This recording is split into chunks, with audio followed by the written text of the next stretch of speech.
Hello and welcome to my Alien Isolation backstory. This will contain spoilers. I created this using sources found in the game and in the comic book given to you if you played at Eurogamer. I hope you like what you see, and let's crack on with some backstory. The year 2122. The Nostromo is set to self-destruct by Ripley, a flight officer with the company. Moments before the Nostromo detonates, the flight recorder is ejected into space. Fast forward 15 years, 2137. The salvage ship, the Anisadora, comes across the flight recorder. After reading the recorder, the crew decide to return to the planet where the Nostromo set down 15 years ago. While on the planet, they discover a derelict ship like nothing human. The crew decide to investigate. While in the ship, the crew discover signs that they are not the first here. They find abandoned equipment with markings belonging to the Nostromo. While exploring the ship, one crew member disengages the homing beacon. Meanwhile, another crew member follows the footsteps of Kane, a crew member from the Nostromo, by descending down into a bizarre chamber filled with leather-like rugby balls. As she investigates, one of the balls opens. The crew of the Anisadora, a man down, leave the planet. They need to find a station with medical facilities. Orbiting the gas giant KG-348, the Seegson space station, Sevastopol, is the perfect place.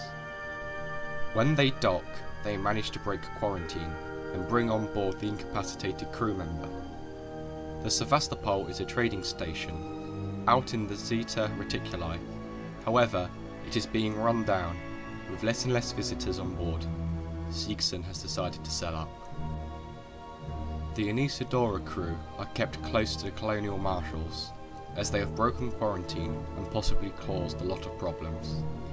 This eventually comes to fruition, as, in the medical bay, the incapacitated crew member succumbs to her illness. This causes the Sevastopol to go into lockdown. No ships are allowed on or off. Reports of an alien creature flows, and people even claim to have seen it. More and more people are found dead, with holes in their heads or simply torn apart. The head of the colonial marshals, Marshal Waits, takes his team down to investigate a hotspot.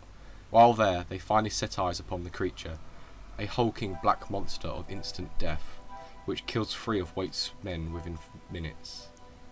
This confirms to all that there is a threat on board the Sevastopol, and Waits begins setting traps to catch the alien. Sevastopol's station is run by a complex AI called Apollo. Apollo controls the Seegson synthetics called Working Joes. Working Joes are normally helpful synthetics whose duties cover a wide range of tasks, including looking after the residents of Sevastopol. After the outbreak, synthetics seem to change. Ordered by Apollo, there have been reports of synthetics killing people. People were also going missing. No one has heard from the engineering in a while, and they have all gone missing, and anyone who goes to explore also disappears. Meanwhile, Amanda Ripley, daughter of Ellen Ripley, is now 26 years old. She is working for Weyland-Yutani, the company. She is approached by a man who calls himself Samuels. He works for the company, and has heard that the flight recorder has been picked up, and that Weyland-Yutani is sending a ship to retrieve it. He asks Amanda would she like to go, and of course she says yes. While in her hypersleep, unbeknownst to the crew of the Torrens, the ship taking Amanda to Sevastopol, Weyland-Yutani has bought Sevastopol and is now running Apollo, with the new directives: Priority 1, preserve life form, all other priorities rescinded. Not knowing of the carnage and destruction aboard the Sevastopol, the crew of the Torrens, unable to dock, begin to take a spacewalk to Sevastopol. This is where your story begins. I hope you enjoyed this prologue. I put in as much as I could possibly get out of the story. Please comment below if I've missed anything out or have made any mistakes, because this is, after all, just an interpretation of the information given to me during in-game. Don't forget to like and subscribe. Don't forget to check out my Alien Isolation campaign. There will be a link to the side. This has been Iron Bloke with the Alien Isolation Prologue, and until the next time,